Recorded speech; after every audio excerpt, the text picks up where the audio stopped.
Okay, we will get started. I'm sure people will carry on filing in, but welcome everyone. So nice to have you all here. My name is Tesni, and I am the Communications and Events Coordinator for Culture Declares Emergency. I'm based in Bristol from West Wales. I'm relatively new here. I only started this role in January, so still settling into this community. Hopefully we've got some new faces in the room as well as familiar faces. Before we sort of dive into the session, I just wanted to welcome every one of you in whatever form you need to show up today, whatever you're bringing with you, however you're feeling. There's a lot going on out there, and I'm sure a lot of you are carrying a lot with you. So whether you're feeling present or distracted or overwhelmed, excited, hesitant, whether you're here with bundles of open collaborative energy, or whether you're feeling a little bit quiet and insular, every part of you is welcome here this morning. So for those of you who are new to Culture Declares Emergency, we are a community from the arts and culture sector who are harnessing the power of arts to express heartfelt truths about the Earth crisis and the injustices at the heart of the crisis, and to inspire and activate change and take care within our communities. I'm just gonna spotlight me and Victoria. Great. So these breakfasts are relatively informal spaces. They're just an opportunity for our community to come together, share practices, share ideas, get inspiration. Declarers and people who haven't yet declared are super welcome. So I'm sure we've got lots of declarers in the room. And for those of you who haven't yet declared with us, we invite you to do so. You can do that on our website, and we'll drop a link in the chat. And you'll also find lots of toolkits and guidance to support you on that journey of declaration as well. Yeah, so we really want these breakfasts to feel energizing and collaborative, as a space to remember that we're part of a much bigger whole, and that our collective voice and collective agency is much stronger than that of our individual one. As we haven't done these breakfasts in a little while, it's been quite a few months, we wanted to, excuse me, we wanted to anchor this session with a theme, and we've brought in a few speakers as well. But there will also be plenty of time for reflections in smaller groups and a sort of bigger Q&A with everyone that's speaking, an open discussion. So the theme we're exploring today is a big one. This question of art that changes things. So we're curious about the provocation of what sort of creative practice can bring about social and ecological transformation. So this is really at the heart of Culture Declares Emergency, and what we do. We know that art can do so much more than respond to or represent or raise awareness of the Earth crisis. Art, when deeply engaged with people and places over time, can really start to shift things and carve out new ways of being, new ways of relating to each other.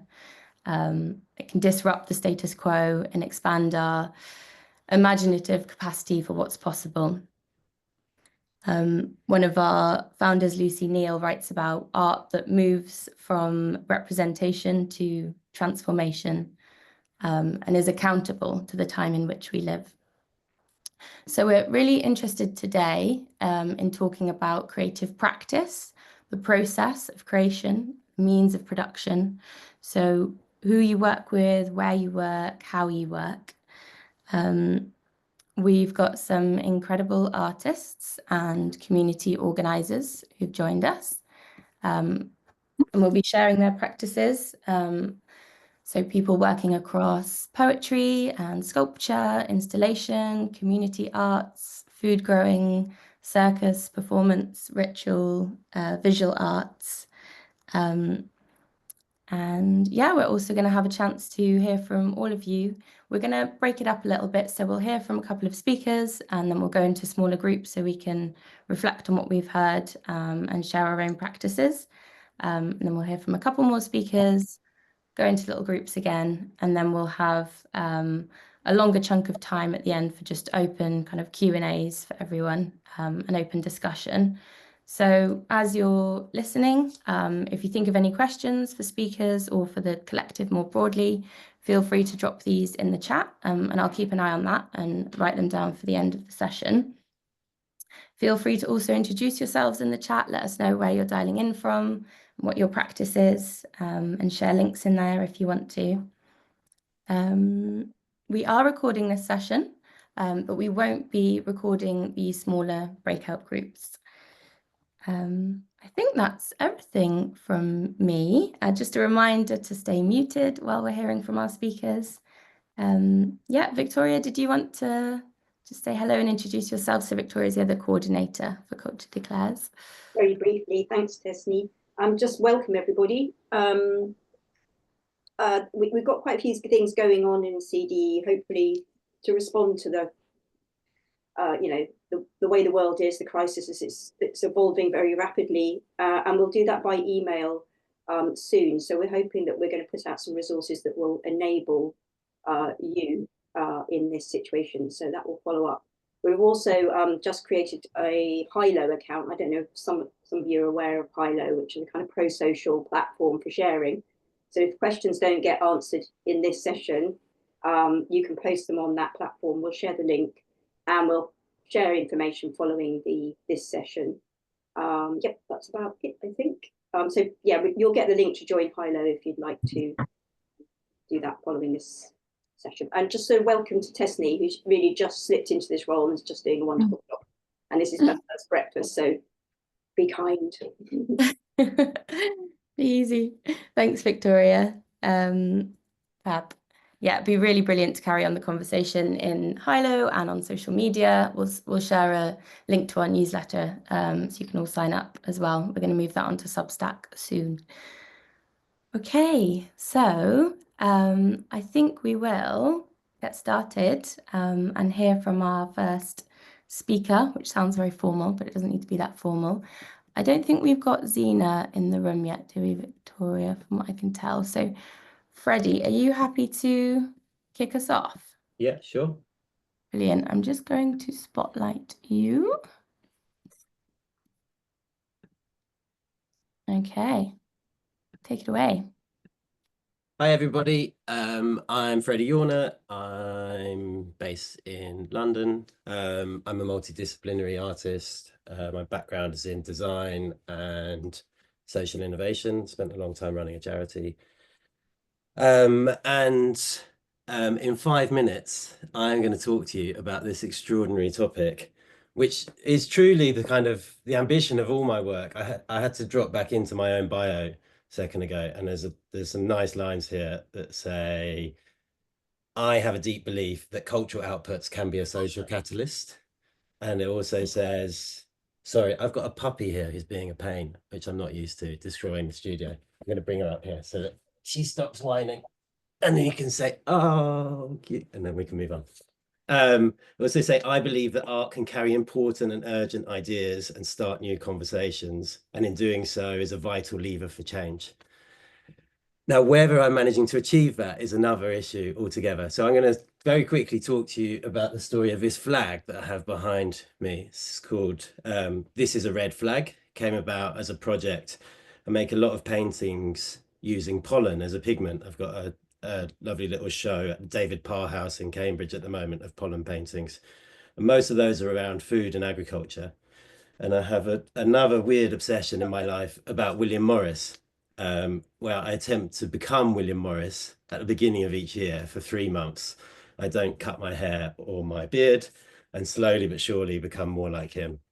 So a friend of mine runs a wonderful community garden in Leighton, which is where William Morris's mum used to live. And they had a little madder patch, which is a natural dye. And I got very excited about the idea of taking colour from the earth and working with their community to make a red flag. William Morris would have often given hundreds, if not thousands, of socialist speeches with a little red flag by his side. But I was also really interested in the way that that phrase is now applied to so many different things, from ending, a massive F1 race to being contemporary culture in the digital realm about worrying about people, even in dating culture. My niece told me it's a red flag if someone shows up for a date with a kind of Foucault book in their pocket. I don't even know what Foucault is. Anyway, so I set about this community project to give people the opportunity to both make with their hands, through digging in the soil, through dyeing, and also declare their own red flags. So in a way, this sort of, again, this lofty, wonderful ambition, which I truly believe in, and I feel like I'm working towards rather than achieving, rather than responding to the climate crisis, I'm trying to be super engaged and look at ways that I can have direct impact whilst in some projects, and whilst also giving others opportunity to express their own issues. So we dug the root, we dyed the silk in multiple panels. Everyone could take their silk out of the dye pot when they wanted. So we ended up with this vari-coloured, slightly medieval flag. And then the flag finally was flown. This is it, flying proudly at the William Morris Gallery, Walthamstow, on the 24th of March last year, which is the end of my Morris quarter and William Morris's birthday. And it's May Morris's birthday, his daughter, who was also a sensational artist, on the 25th of March, and sometimes do stuff around that. I've since been commissioned by Somerset House for the soil exhibition to make the flag for that exhibition. So there's now an enormous red flag flying above Somerset House, which says SOS on it, standing for Save Our Soil. And I think it's slightly gone under the radar. I've tried. I made this little flyer which describes the project, and I've been sending out miniature versions of the flags to all sorts of sort of cultural leaders. This is a worksheet, actually, the flag's attached to, that allows people to declare their own red flags, and they've got this wonderful growing collection. During the beginning of last year, I worked with two distinct communities, the Leighton gardening community, and then also at the time I was doing a kind of slightly haphazard residency at Chatham House in their environment and society team. They've got an extraordinary food and farming team there. And the two different groups, I ran different workshops with them and allowed them to declare their own red flags. And it was fascinating to see the range of things that people wrote, to describe the poly crisis. But I think it was really fascinating to work also with these leading experts in the field, because it forced them to think quite differently about how they declared their own concerns or how to create a kind of pinpoint. It was almost like a public engagement prompt for them to think about how to communicate the issues. And we had extraordinary and wonderful things like British red wine was one of the red flags that someone put up. So when British red wine is better than Italian red wine, then we know we're in real trouble. Was one of the things which I thought was just a beautiful community focusing. I'm now looking to try and tour the red flag, and I'm working with food and farming organizations. The Soil Association are going to have the flag for a while. We might even make a whole series of miniature flags to send out to farmers to declare their own small flags. I'm working with Hobmadods, who are a wonderful food organization, and various kind of regenerative farmers who I've been communicating with for the last 3 years. And sort of my personal goal is to have like a band t-shirt, which has a sort of list of places that the flag flies, whether that's for an hour or a day or a week. I think one of the things to say is that the flags are made of silk. The one above Somerset House, sadly, I've been sick for a month or so and haven't even been down to see it myself. But it's starting to disintegrate already. There's something very fragile about a giant silk flag, usually made of polyester. So I'm sure that's my time up. But very quickly, I'm going to say the project that I have tried to do to really make direct change, which has so far had absolutely zero impact, was that I made this print, which was a limited edition print of 650 that I sent to every MP on their first day of this current parliament. And this print was based on I don't know if people know, the climate stripes. So Professor Ed Hawkins, who's behind the guy who invented the climate stripes, declared last year that he feels like he's run out of colours.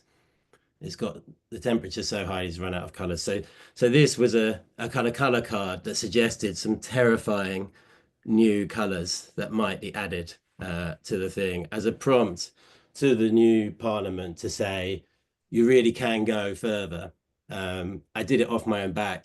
I discovered this parliamentary postal system, which I'm very excited by. You can just drop off a pack of things to this system with the names of all the MPs written on them. And apparently they'll get to them. I've tried to get responses from many MPs and no one has told me yet that they received it, but I will carry on. So there we go. That's the project. Thank you so much, Freddie. We've had a question from Lola, which is probably worth just answering now. Can we know more about which cultural leaders you sent the little flag to and how did you select them? So far they've been kind of low-hanging fruit that I thought I had vague connections to and are trying to get back to. I should say that my kind of creative practice is squeezed in between looking after two small children and a brilliantly successful wife. And so one of my hardest challenges in my creative practice is coming to terms with working very slowly. I make works very fast, and I find it incredibly frustrating how slowly they then come into the world and can have the impact that I wish they would have. But it has been interesting. I sent it to one commercial gallery who had a connection to William Morris. I thought, and I'd been kind of building that relationship for a while, and they were adamant that they could not fly the flag because of the Middle East crisis and what they thought, how they thought it would connect to that, which I found very revealing. I have intentions to approach the V&A. I think at the moment I was going to go very wide and go to the places that came up through the worksheet. So whether that might be CND or Surfers Against Sewage, so highlight the issues that other people had said were their red flags and try and get those institutions to fly them. So more kind of NGOs, to use an American term. But yeah, I'm just sort of being kind to myself and reveling in the fact that one place is flying it at the moment. And I think the most exciting thing about Somerset House is they really ran with this idea. My proposal is you need, as an institution, this is an opportunity for you to identify your own red flag. And so, sorry, the whimpering dog. And so them saying, shall we make one for soil, which is right in the heart of my own practice, was great. And so it's sort of building those relationships. That's a long-winded answer. Shush. Amazing. Thank you so much, Freddie. Really incredible work. We'll definitely have time to chat a bit more about it later on. Radhika, are you happy to share? Yeah, definitely. Gonna spotlight you. Okay. Hello, everyone. My name is Radhika. I work at an organisation called Platform London, but specifically on a food justice project in Tower Hamlets. The idea behind our project is investigating all the ways that the food and the climate crisis specifically and disproportionately hurt Black and brown working class communities in inner city London boroughs and specifically in Tower Hamlets. So the project is actually in its 5th year now, and I joined in its 3rd year. And at that point, the project was essentially a research group. So it brought together local residents that grew tomatoes on their balconies. It brought together community chefs. It brought together organizers, just anyone that had an interest in creating a better food system in Tower Hamlets. And we had released one publication and we're in the midst of releasing a second publication, which are amazing and can be found on our website. But I think the idea was publications won't save us. and who actually reads these things and how far do they go and how much do they touch the minds and the hearts and the souls of the people that we want to touch. So the idea was to bring in the arts for a number of reasons. I think food as an idea is intrinsically artistic in the way that it relates to memory, to love, to migration, to friendship, to sharing. I think the idea of breaking bread together is like an intrinsically political idea. And also we were trying to imagine a different world. We were trying to imagine what a world could look like if we had a community-led food system. And the arts are just such a powerful way of, as Tesney said, bringing in those imaginative possibilities. So the idea originally was to create an exhibition around the question, what could our kitchens and corner shops look like in 2050 if we had community-led food systems? And we were going to transform like an exhibition space, maybe into a corner shop or a chicken shop, and invite people to come for maybe like 1 or 2 weeks. Obviously, we didn't have much money. The budget was really tight. So we were trying to find spaces for free. And this idea, it was popular. But I think halfway through, when we were actually thinking about it, with the community group, people said, you know, we can't always expect people to come to us. What would it mean to take the art to them and into community spaces? So that's how the idea came about to create something mobile, something that moves, a mobile arts installation that we could then take into community centres, community gardens, into libraries, into schools, and really have these conversations around food justice and what that looks like in the Tower Hamlets specific context. The idea was also for this vehicle to be ever evolving and for everywhere we visit to be able to add to it, to add to this tapestry of voices. And also just to create together is fun. It's a really great, I think, in organizing spaces, it is heavy. We're talking about how the world is really bad and how it hurts us. But bringing in the arts, we found just introduced so much joy into the space and so much like instant connection. And people, you know, community members that said, I'm not an artist, like I'm not a poet, were suddenly empowered to create these beautiful poems, and to just, yeah, to paint these beautiful creations that they were then so proud of. We also created a soundscape. So we asked people to record their specific food stories in Tower Hamlets and beyond. And yeah, I think a picture paints 1,000 words. So I do have a short film that I'd love to share that shows the process. We did end up working with some exhibition builders over the summer to help us transform this trailer. So a lot of us were like drilling for the first time, sanding for the first time, creating planters. We were painting on this trailer, and it all culminated in a launch day at Spitalfield City Farm that I'll just share now. Oh.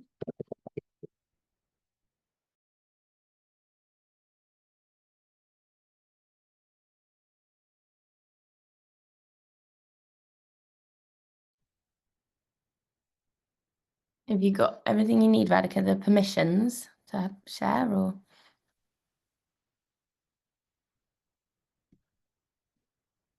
I can't hear you anymore. Have you muted?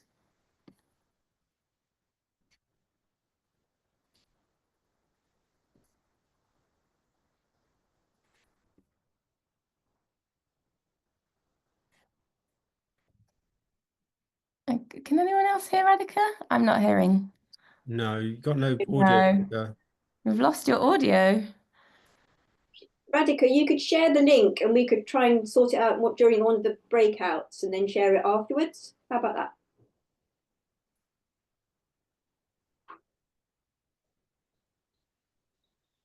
Yeah, it was cut off for the group. Such a shame. Okay, Let's see if I can stop sharing. Have we still got Radhika in the room? Yeah.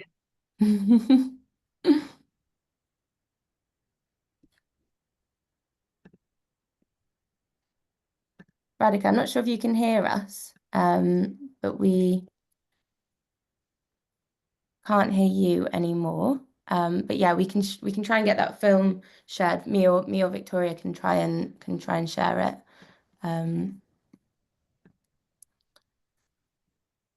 Hopefully, Radhika's able to. Perhaps if you leave and rejoin the meeting. I'm not sure what's happened with your audio, but it just cut off as soon as you wanted to share. I think she looks like she's frozen. Oh no. These are the joys of doing these Zoom meetings. We're also acquainted with these tech issues now. Okay, well, hopefully Radhika can leave and rejoin, and we can hear a little bit more about that project and share the film. It is, yeah, really incredible, and I've been totally struck by how they've really been centering joy and embodied experience throughout the whole project. And I got a little bit involved through some other work that I do in food systems change in painting part of the trailer. And it really was just such a, yeah, it's so lovely to bring people together and to say, here's a space, paint what you would love your food system to look like in your community. And the kind of poems and artwork that comes out of that when you give people that opportunity. Does anyone have, what we were going to do now was go into slightly smaller groups so that we could reflect on what we've heard so far and for everyone else to have a chance to share their practices with each other. I've got a couple of prompts that you might want to explore together, but feel free if the conversation's flowing, you don't have to stick to them. So yeah, I thought it'd be nice to just reflect on what you've heard. Obviously, we've got more to hear from Radhika, and hopefully we can do that shortly. But to also answer this question of, is creating change with your art important to you? So I'm going to pop you into groups just for about sort of 8 or so minutes, and then we'll come back and hopefully we can watch the film from Radhika and the project in Tower Hamlets.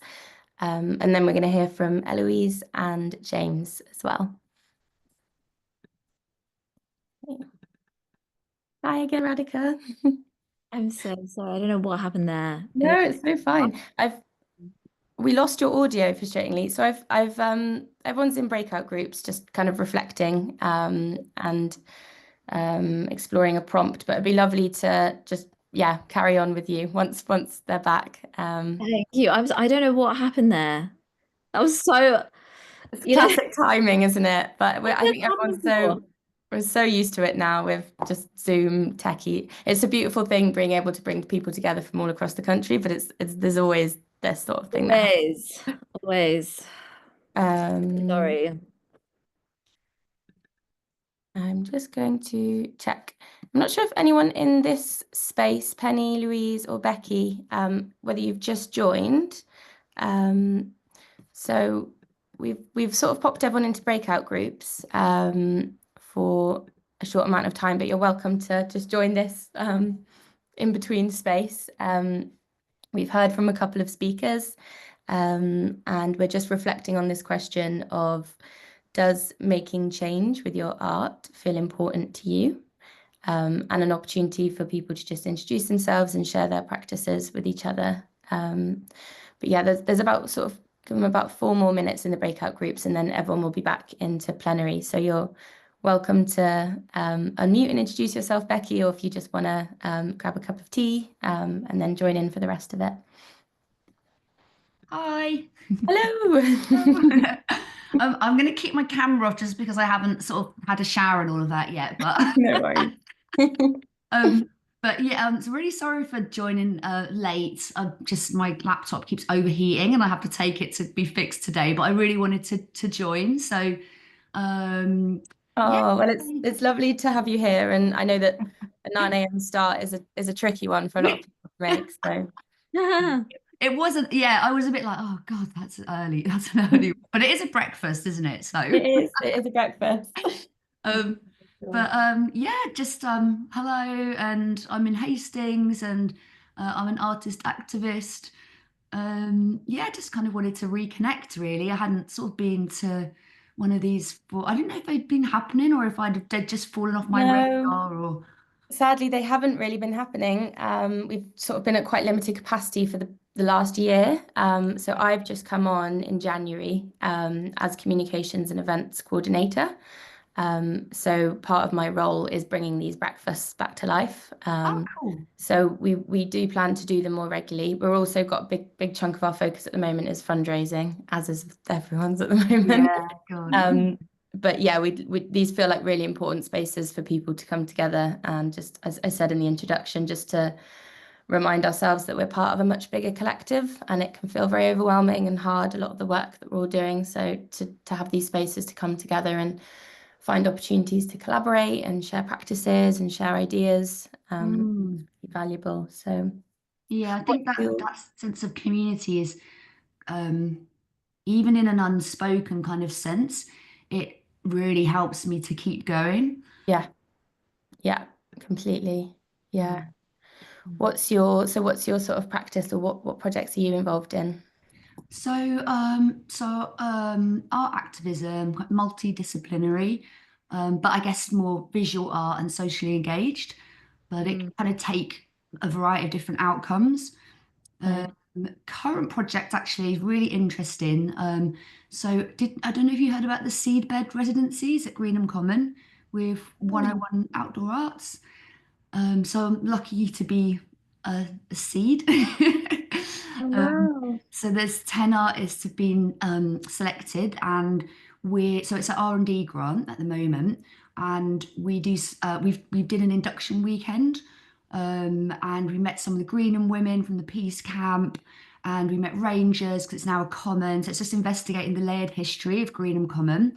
So I'm exploring kind of ideas around ecofeminism, and yeah, how that intersects with this idea of like the green man, and I'm exploring the green woman and this idea of the hag and how that could be a new symbol for kind of contemporary ecofeminist practice. Wow. Cool.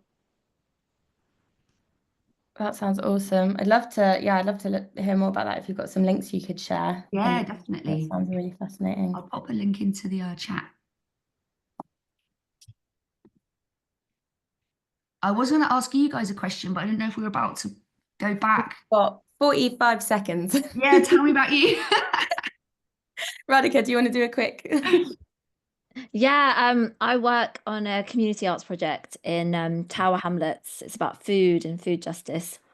Yeah, we have a trailer that we're touring and creating that I really hope to show some images of if my laptop doesn't. Do you think I should try one more time, Tesney, or leave it? It's risky, isn't it? I wonder if we just share a link in the chat and everyone can just open that in their own time. Yeah, I'd love to hear more about that as well. yeah, it's a lovely project. So Radhika's just been sharing, and we are recording this, so we'll upload this to YouTube afterwards, so you'll be able to catch up, Becky. But we'll go back to you for a little bit, Radhika, once everyone's. Yeah. Okay, I'm closing the rooms. Everyone's going to start filing. Oh no, we've got another 30 seconds. I was gonna just pop something in for the seedbed. Nice. Residencies. I'm gonna find the right link. Hi, Lola. We ran out of time, so I didn't speak. It's no problem. Honestly, it's no problem. You never know if it's going to be like quite quiet. It was so nice to hear the other people. It was so much more interesting for me to hear the other people and hear myself. Welcome back, everyone. Brilliant. Welcome back. I hope it was nice to have a bit of conversation, feel a little bit energized here. Hopefully you all had a chance to share something, but we will have another bit of time in breakouts as well. Someone is drilling next door. I hope that's not too loud. It's really loud for me, but hopefully that's not carrying through.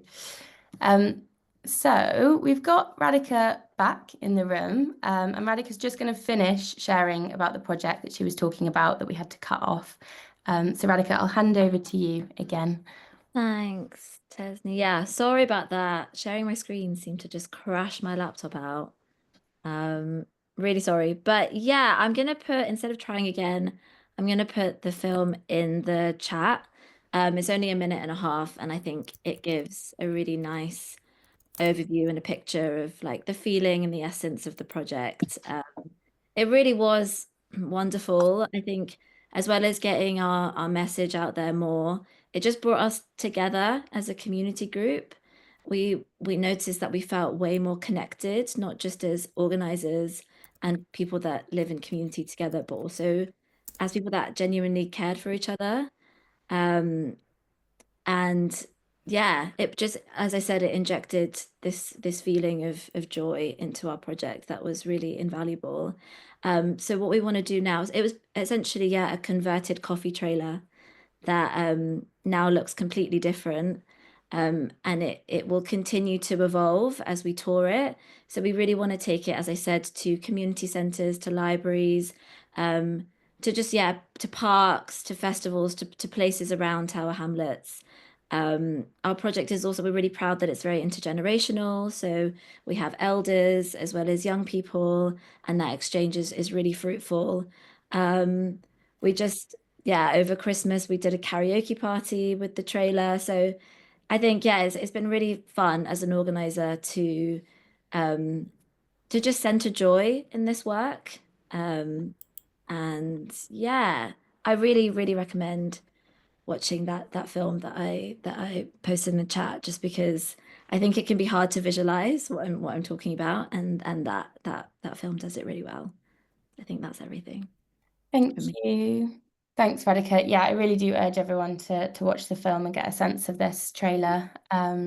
It's a really, really incredible project, and I've been really struck with how much you've centered care and joy, Radhika, and part of that has been working really slowly, and it's something that Freddie sort of mentioned as well, but the tension between needing to do things urgently because of the crisis that we're in, but also the need to work slowly in order to build relationships over time and to really center care. And to be truly community led. Yeah. Because like we could have as a team just been like, this is what we think the community and the culture needs, but we really didn't want to do that. We wanted the decisions to come from this community group that we work with, and that takes time, a lot more time. It slows things down, but it just injects the project, as you said, with so much more trust. Yeah. Amazing. Thank you so much for sharing. And also, if you have any other links, sort of Instagram or websites or ways people can get involved, then do just put them in the chat, Radhika. Okay. Eloise, would you like to share? I think I'm just gonna remove the spotlight from Radhika, and I'm gonna pin you. Cool. All right. Hello, everybody. My name is Eloise, and I'm a professional dancer and an aerial acrobat. I'm one of the curators of a company named Of the Wild, and we are an ecological arts collective made up of aerialists, acrobats, singers, dancers, ceremonial space holders, poets, and storytellers. We are trying to explore this intersection between ritual performance and ecological activism. We're basically a bunch of artists who hope to use our artistic voices to weave together the metaphorical language of art with ecological activism, in the hope to deepen people's connection and kinship with the earth. Our work is really rooted in collaboration with the cycles and seasons of nature, and we host seasonal public rituals that are anchored in the beautiful cycles that is decay, transformation, and regeneration. Our shows, well, we try to have our shows to be performed in alignment with the solstices and equinoxes, and connect our audiences to the underlying energies of the 4 seasons. Through this work, we hope to create a shared space for reflection, connection, and collective action. I guess this project began, I don't know how many years ago, but I had some funding to explore what collaboration really means. And I had the chance to not only collaborate with other artists from other genres, combining it with dance and circus, but I also went off on little collaborations with the more than human world as well. And I have to say, everything that I have learned and based this project on, I've learned from nature, whether it be the structure or just, yeah, learning movement. I actually spent some time with a tree, and it gave me these movements like over a couple of days, and the movements are very ritualistic. And then I started to integrate those movements into my life every day, and I sort of noticed the impact of those movements, and it was very much, you know, one of the first times that I was moving as a dancer where I just wasn't thinking about what it looked like. It was just how it felt. And yeah, I think that's what led me on to, yeah, wanting to use ritual as a space to not only co-create with one another and other artists, but also a space to co-create with nature and the more than human world, and yeah, the energies of each season, because they're so different and so varying. So I tried to design a framework for performances that was dynamic, continuously responding to the participants in the moment, making a performance that wasn't necessarily predetermined, but more shaped in real time by the people and energy of those involved and those who are present. It felt important to create an experience that goes beyond what it looked like and more about what it felt like, because that's what I experienced myself, and just the impact of that was so great. And it really gave me a heightened awareness and presence to nature and community. So I wanted to try and create something that did that for others also. And on this journey, I could feel the call more and more to be responding to the ecological crisis. And yeah, I just, you know, as ecosystems begin to fail, like I feel like there's can't be a more important time to weave together art and activism, not just as a creative endeavor, but just as a way of being in the world. Like for me, creativity is a way of life, it's a way of being. It seeps into everything I do, and so does when like an awareness to nature and living in harmony with nature. It's not just something you do once and you know it's done. It you know, it seeps into everything you do, and it's a way of life. So yeah, I try to make work that is a response to the societal disconnect from nature. And our shows are a way of holding space and building community through art to tend to the cultural disengagement that sometimes we have with the ecological crisis, and to try and reconnect and repair our relationship to the ecosystems that we're so intrinsically a part of. I believe that regeneration begins with rebuilding our relationship to the earth and to nature. And through collective rituals and participatory art, people learn what it means to nurture something larger than themselves, whether that's planting symbolic seeds, singing together, or reflecting on seasonal change. We wanted to create a shared sense of stewardship with our community and the land. The community-driven and ritualistic nature of this work, by its nature, generates something that couldn't have come into being without collaboration. It creates something that is more than the sum of its parts, and something that is larger than our individual lives. Sort of the magic of rituals, they create a very special magic that is, it feels so much bigger than just individual things and personal things. And we sort of believe that, it's the role of the artist to try and stir people's hearts and minds to find the balance between sort of technical or scientific information and balance that with the raw beauty that creates an emotional response within people, and to make people feel a message, not just hear the facts. I think to really make people change their actions, you have to try and reach their heart.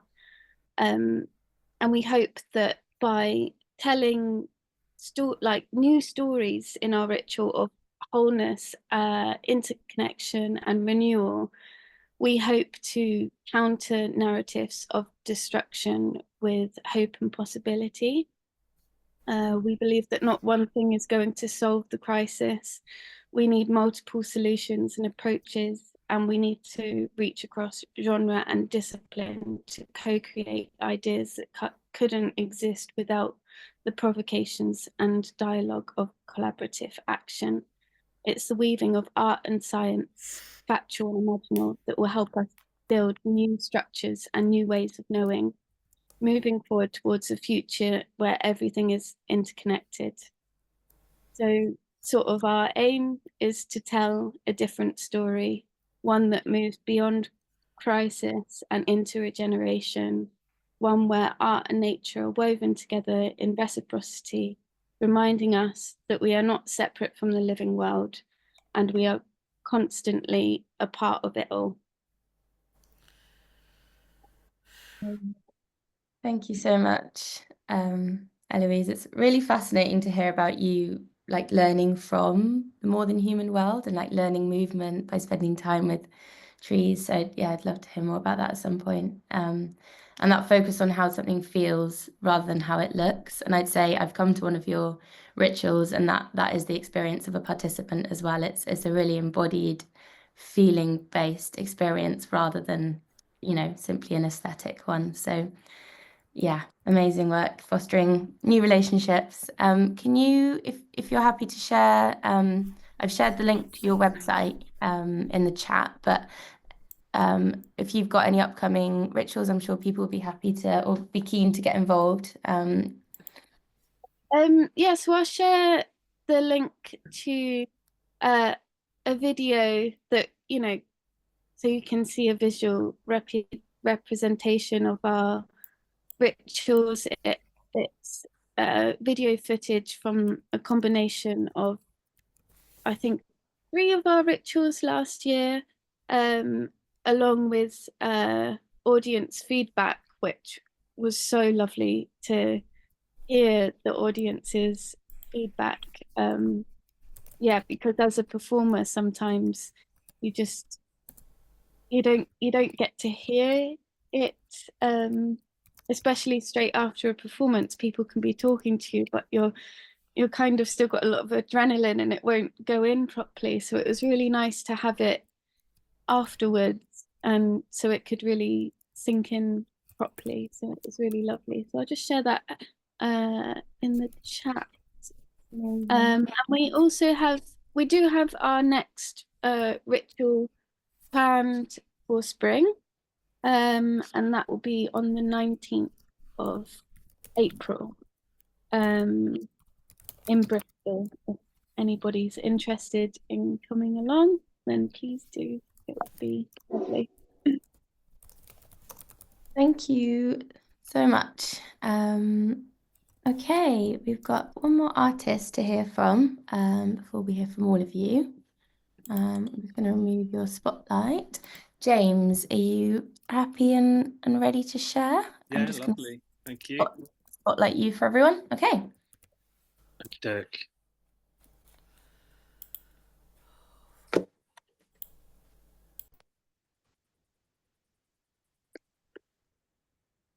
Right, hello everybody. So I thought I was going to do something slightly different in that what I'm going to do is show 5 images, and each image loosely represents an area of my practice, and I want to look at how they relate together. My work as an artist is all about people's relationship to place in some way. I'm very interested in art as a way of coming to know yourself and your relationship with the world, and that it's a form of learning which also benefits well-being through it happening in an artful and embodied and situated way. So it's about learning through your body and your imagination and your senses. And it's about experiencing connection as well. A lot of the speakers so far have talked about connection, and that's central to my practice. So I'm starting off with an image which is about what's really at the core of my work, which is about my own direct experience of a place. And this is an example from a residency that I carried out with a Groundwork Gallery in Norfolk last summer. And this is me documenting my experience of a beaver release site.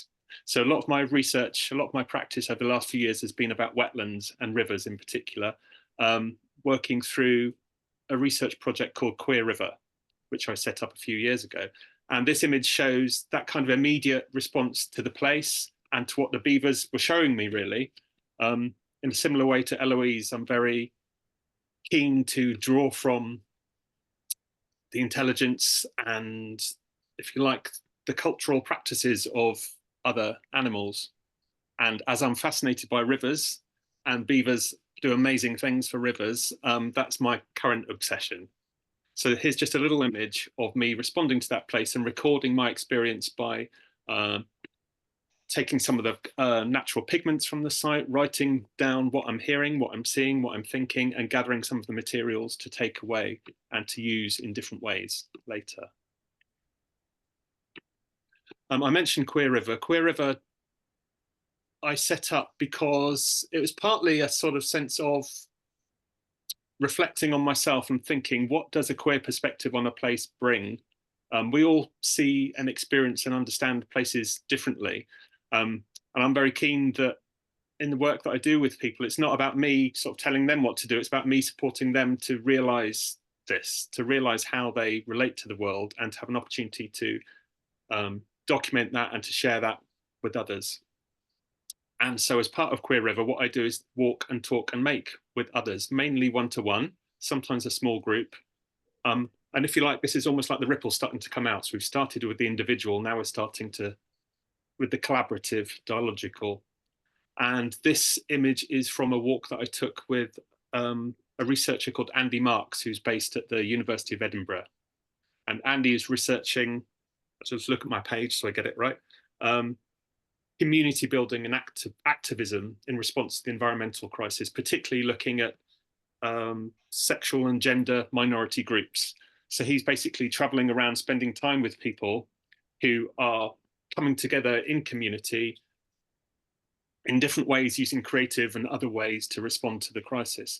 But what we did, because he was in Edinburgh, we walked together, but separately, in that he was walking along the Water of Leith in Edinburgh, and I was walking along the River Avon in Wiltshire. And we attempted to share our experiences via WhatsApp and other media as we went, which was an interesting experiment. Didn't always go well, since I'm in a very rural area and the signal wasn't great. But it was an interesting experience. And then we met together later in the year in Wiltshire and did one actually together in the same physical space as well. And what this does for me is it enables me to understand and research how different experiences and perspectives on place intersect, and how there's the potential for bringing together multiple ways of perceiving places and understanding places, and that there isn't just one fixed way of relating to the world around us. There's as many experiences as there are beings, both human and non-human. I'm conscious I'm just sharing a little bit of these, but I want to give a kind of aerial view of how these elements connect together. So moving on to working with slightly larger groups. So we've had the sort of individual, we've had the one-to-one, and then this is looking at me working on socially engaged projects, working with larger groups. And this image is taken from a project that I set up called Ash Tree Stream, which happened in Andover in Hampshire. And it was all about ash dieback disease and, more broadly, trees and tree health in a time of climate crisis. And I was working with several schools, and this is an image from a walk that I took with some children from one of those schools, just to notice where ash trees grow in the local area and to respond to them creatively by making artwork in, on, and around them. And within this project, I was working with children, I was working with teachers, I was working with other artists. I'm really interested in that sort of systems-based approach, whereby if I'm working with a school, I love to work with the parents and the teachers as well. So you're not just working with one group in isolation and then you go away in that work. Yes, the ripples spread to a certain extent, but if you're working in a more systematic way, I feel like we can really affect change across a community.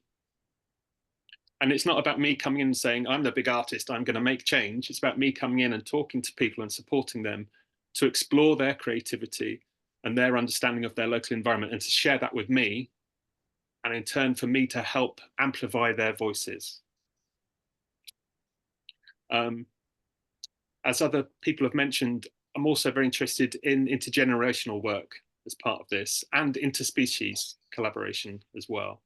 So I'm building on the work with beavers to look at how people and beavers can and do collaborate in the remaking of rivers.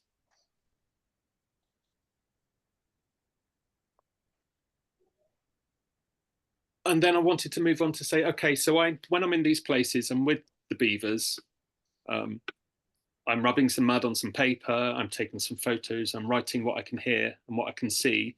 And that is important in itself, in that it gives me an experience of connection and of belonging, and it benefits my learning and well-being. But also, I like to then take that on to create artwork which can also provide an experience for others as well. So this is a photograph of an installation at Spud, which is an art centre in the New Forest. And I carried out a residency for Spud, and I called it Neuroqueering Nature. And it was all about, in a similar way to Queer River, which was about sort of queering in the sense of both valuing LGBTQAI+ perspectives, but also blurring and breaking down binaries and boundaries. This is about taking that and also looking at neurodivergent perspectives as well.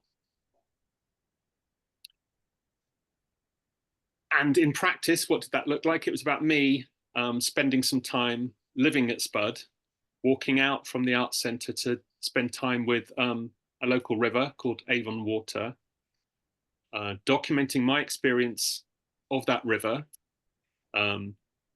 documenting the different animals that I found living there through bird calls, through animal tracks, and so on. and also working with young LGBT and autistic people from the local area, and basically saying to them, as a neurodivergent person myself, I recognize that our ways of perceiving the world aren't always valued, aren't always appreciated. But I think it's crucial that everyone has an opportunity to develop a greater awareness of how they perceive their environment and to share that with others. And so let's do that with you. So basically, I went on a walk with them and we mapped our experiences of different places. They were able to show me what they noticed and how they noticed it. So it's about valuing, in that context, sensory and processing differences. And again, going back to what I said before, it's about recognizing that everybody sees the world in a different way. We're kind of taught that there is this thing called nature, which is over there, that we can observe, that we can choose to save or to harm. But I believe that art can offer us an opportunity to really experience our interconnection with the rest of nature, and experience what makes each of us unique and yet part of this system at the same time. And these kind of installations are an opportunity for me both to share my way of perceiving the world, but also to say to people basically, what's yours? You know, how can we come together and share these? I'm not quite sure what's happening with the time, but this is the last image. The other, if you like, area of my practice, so we've kind of gone through the more individual investigation of places, walking and talking one-to-one, working with larger groups. And then this is, if you like, spreading those ripples out even further. And I see this as an integral part of my practice as well. The image on the left is taken from another Culture Declares event, but in the Southwest, so working at Pound Arts Centre in Wiltshire. And in that, I'm talking about my work with older people. And then the image from the right is taken from another project that I did in Andover with an organisation called Andover Trees United. And that was working with local children and families to support them to explore chalk streams, seasonal chalk streams, and what they notice about them, whether they've noticed changes in the amount of water that's in them, whether they've noticed pollution, what animals they've noticed, and support them to document those, but also then to design a backpack of resources that other people can borrow and take out to investigate those same streams. So I see my practice very much as researching and sharing on multi-layers, if you like. And these are all different aspects of that. And that could look like me supporting other artists to develop more participatory practice. It looks like me writing, it looks like me talking today, for instance. But as I say, I see that all as an integral part of my practice, and all these elements coming together to, well, like I said, to look at a more systemic or systematic approach to socially engaged practice. So I'll pause there, if that's okay. That's perfect. Thank you so much, James, for sharing such thoughtful, tender, caring, relational work. Really beautiful.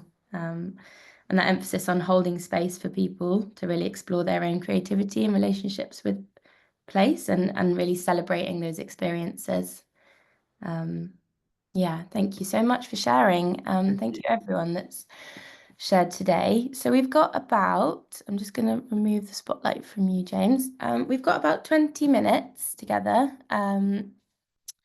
which would be lovely to hear from others in the room, your practices or your reflections on what we've heard. And if anyone has any questions for speakers or for each other or for the wider movement, or kind of questions or provocations about this theme, we could just trial unmuting and diving in, if that isn't too chaotic. Otherwise we could do raised hands. But yeah, if anyone feels pulled to speak or share, do go ahead.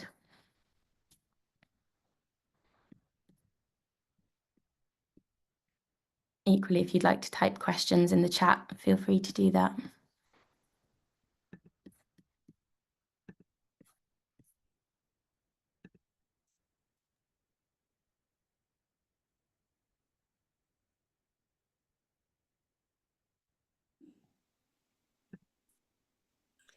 Can I just say something? Actually, it's a reflection on my name's Nikki, reflection on what James was saying about beavers. So I have a skin in the game, so to speak. So I'm one of the founders of Beaver Trust. And it was just after the first lockdown, I think it was, we had an idea to do it in 2019. And it was in response to, seeing ecological disaster and thinking, what do we do? How do we collaborate? How do we bring this to some important, to raise the profile of the whole idea of us, there not being a barrier between us. And in fact, us specifically learning from other creatures, that was really key to it. And strange enough, when we first started the organisation, it was going to be called, we wanted to call it Natural Trust. We wanted the beaver to be a totem, an example of another creature like humans who do things in their environment. They just happen to do things that are brilliant for the other creatures around them, which, sometimes we do that, but very often we don't do that. And we wanted to call it Natural Trust because we didn't want it to be a single species organisation. And we were not able to use that name because it was judged to be too close to the National Trust. So, which I thought all those things were just very interesting in themselves, the whole process that you go through in order to try to create what was supposed to be a creative and loose organisation, and the way that structures in society push you into a very constricted and narrow and specific place. So I think it was interesting to reflect on that when you were talking, James, that your work is trying to push back against that again, to break down the barriers and to bring people in and to interact with other people, and to remember for all of us how hard that is sometimes, because it's not easy to do. Funding doesn't make that easy to do. Organizational structure doesn't make that easy to do. We became a charity, and for those of you who've run or worked in charities, that's a laborious process in itself, and exhausting and very restricting in some ways. So yes, now I work with somebody who works in the social enterprise area, which is an area that I'm enjoy more, but be interested to know if anyone else actually is in social enterprise too. So yes, it's too many divisions between all the work that we do, and that get in the way of the work itself, and how much we could learn from those fantastic beavers. So yeah, do get in touch. I've been thinking all sorts of things about the work you're doing and the connections with a lot of what the charities like Beaver Trust do, and also the other part of the work, in the intention of the work, was to try to break down some of the barriers between the conservation type organizations in our NGO world, and the and art and culture, and the campaigning green type organizations, because you might imagine that there's a lot of overlap and interaction, but there's none. There's literally none, which is one of the reasons perhaps why we're not as powerful as we could be. Anyway, burbling on. Thank you. Go for it. Very briefly in response to that, it's really interesting from a personal perspective to hear the history of the Beaver Trust a little bit more, and I have had a chat to Eva in the past about potential collaborations. So thank you. It's lovely to hear from you. Jamie, go ahead. Yeah, just to share a provocation that I have as a socially engaged artist, and just to look to carry on with that idea of connectivity with nature and with ourselves, is just a provocation is asking people how they feel if, from the statement, "we are nature." I think that's a really kind of a good way to kind of get ourselves and other people to start to challenge the kind of conditioning that we have about a separation. I find especially young people and children find it much easier to explore that narrative, that idea that we are nature, and the older we get, the more we kind of find it challenging. And it's quite interesting kind of way of socially engaged practice that I find to sort of then explore ways of working with people. So we are nature.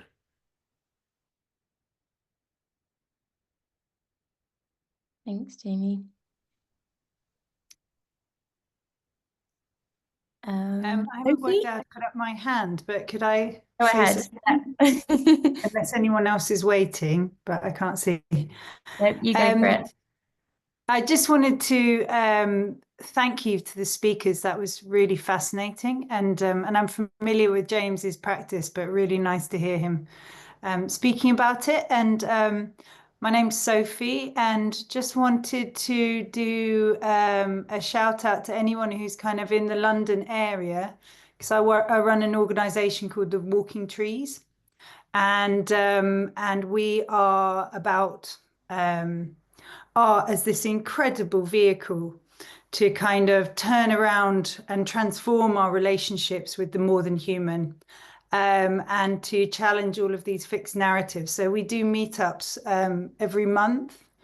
We're actually spreading our wings. Our next one's going to be out in the Thames Estuary. And we're also going to be doing something in Hastings, but we're called the Walking Trees, and it's and we use all sorts of things like meditation and journaling and kind of journeying to challenge all of these really unhealthy and fixed narratives about relationship to the modern human world. So if anybody is in these is in London or indeed in Essex or Hastings over the next couple of months, I'd love to meet you in person. So I just wanted to say hi, but thank you very much for this event today.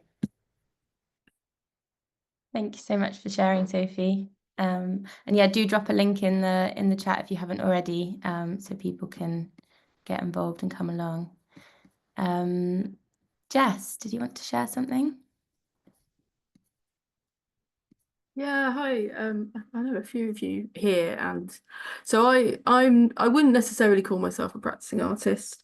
However, I can be sometimes. My day job is doing this sort of community climate action stuff. And I guess so. Firstly, I should say thank you. It's a real privilege for me to be sitting in this space. Actually, it's good for me.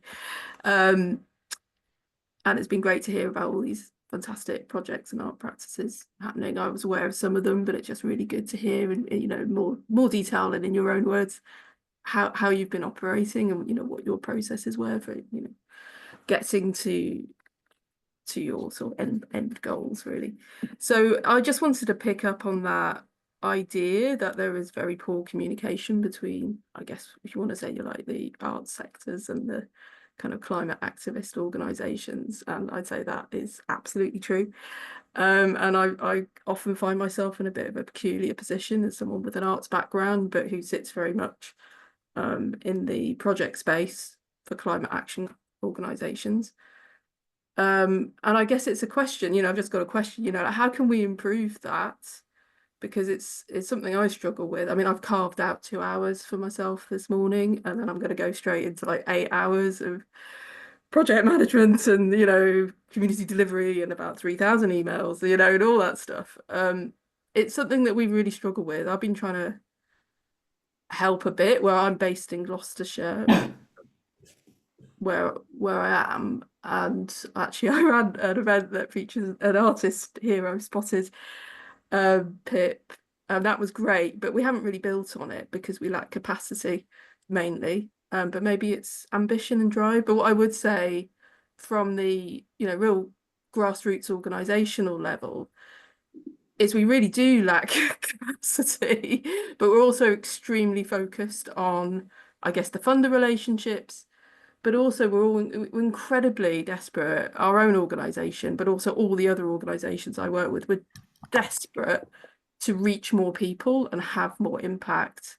Most of us are really very desperate, looking at all the figures going in no way near the right direction. And I guess I just see so much scope for potential collaboration and really productive, incredible projects and relationships, and I've never really understood why more isn't happening. Maybe it's people like me not being ambitious enough, I don't know. So yeah, lots of hands going up, so I'm going to shut up and hopefully hear some responses. Thank you, Jess. Lola, I think you put your hand up first. Hi, thanks. Oh, Yeah, I totally know where you're coming from. Like 1,000% of what I'm doing now is around that, which means I feel like I'm not doing anything because it's so frustrating. But just in a complete nutshell, I've just put in the chat, this took me 4 months to write. I've just written 2 articles, and I don't know if anyone here knows about climate cultures, or maybe you all know about climate cultures. Please join if you feel like joining this amazing community. It's like a website, magazine, all voluntary. It's all, you don't have to pay or anything. Anyway, I've just written 2 articles for them, which I say took 4 months.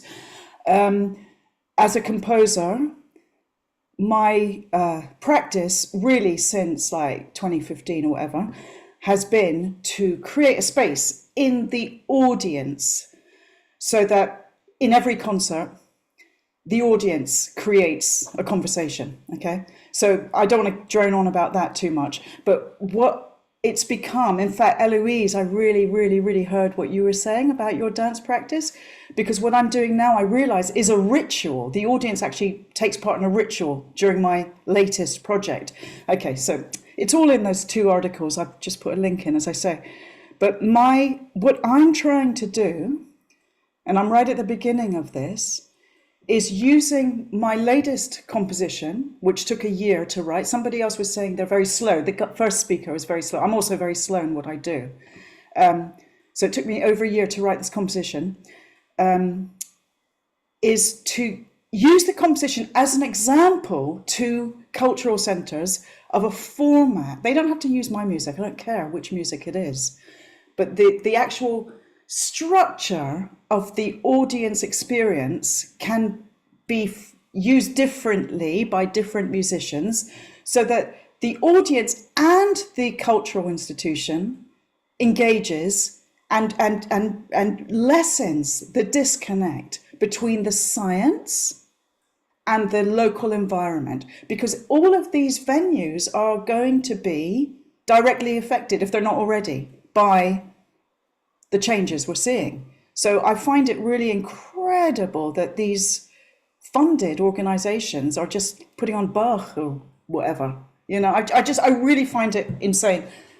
I think if those great composers were still alive, they would be as engaged as all of us, frankly. So I don't want to take up the time here, but please, if this means anything to any of you, I really want to have more of a conversation about it, because I want to become less stuck myself and also talk to people about what I'm planning to do. And I feel like I live in the middle of nowhere. I'd love to talk to anyone who wants to have more of this conversation. I'm going to put my email in the chat, but also I think we're going to be on the call a bit later than, anyway, I'm going to be quiet now, so. Thank you, Lola. And we will be sharing I'm just going to drop it in the chat again now, but I'll drop it again at the end. This is a link to Hilo, which is a kind of an online community space where we can engage in conversations with each other. So anyone can access that space. We've set up a thread to talk about this theme and this work in more depth. You just need to register, but we'd absolutely love to carry on the conversation, and we're sort of bubbling away with plans to carry on a few more community breakfasts around this theme as well. So yeah, Jennifer and then Eloise. Yeah, well, I would also like to express my gratitude. What an incredible space. I feel so inspired. I feel very aligned with what Eloise shared, and also very touched, because for so many years I think I've been working in different areas and not really being able to put it in words. And I feel like Eloise really had beautiful words to explain things. For example, there's a part of me that's a professional storyteller, an artist. I mean, I've made like giant labyrinths and forest of totems, things like this. And then also, I'm a Gestalt therapist and I'm an eco-therapist, and it just feels there's all these little parts. And also I've been a celebrant of facilitating ceremonies of the Celtic Wheel of the Year for about 10 years, every 8 festivals. And it just all seems like little bits of me. And it's how to explain that when someone says, so what do you do? I think, well, And I've never actually met so many people that do all these similar things, and I just feel very, very grateful. Thank you. Thank you so much, Jennifer. Eloise, did you want to share? Yeah, so it was just in response to who was it was speaking? Maybe it was Jess who was speaking before about sort of, you know, working like in the activism in like, you know, down on the ground. And I sort of heard like, you know, the go, go, go, and like not having the capacity to, you know, reach out to artists or collaborate with artists. And like even as an artist, like I feel the go, go, go of always having to try and find funding, try and find support, try and find different things. But I don't know, I think what one of the things that nature has taught me, and also the sort of seasonality of things, is that we don't always have to be in this perpetual state of having to do things. And I totally understand that we are caught up in the world, and activism can feel very urgent, and you can feel like you need to be doing these things all the time. But yeah, I don't know, just the rhythm of nature, you know, does invite us to slow down and go inwards. And it just made me sort of have that reflection. And also like any organizations that are out there that want to reach out to artists, like please do, because we are equally like struggling to try and keep up with it all. And we equally are looking for collaborations. So yeah, if any organizations do want to collaborate in or discuss things in any kind of way, like yeah, please do. And also just wanted to reflect on the sort of more slow and more durational sort of ways of being, like with our seasonal rituals. Like a lot of our funding applications are like, what is the impact? Like tell us what the impact is, like straight after the show. And it's not like that. Like the impact happens over time. It's from season to season that you can reflect, like, oh, I was here in spring and now I'm here in autumn. And it's not something that can be measured in that way. And I think embracing that that slow durational work is also important, because that's when it sort of seeps into your being and your way of being, I think. Yeah, that's just reflecting on that. Thank you so much, Eloise. I think you're probably speaking to what a lot of people are feeling right now. I see a lot of nodding heads, and it's definitely a balance that trying to think about Culture Declares, this balance between kind of tenderness and slowness and care, with an emphasis on action and urgency, and how to do that well. And yeah, when we're operating within these ruthless capitalist structures and we're constantly having to look for new funding and prove our impact in ways that are kind of tangible, and it's just not really how we want to be working. But yeah, has anyone else got any thoughts they'd like to share, or would like to share their practices, or any kind of more questions or provocations?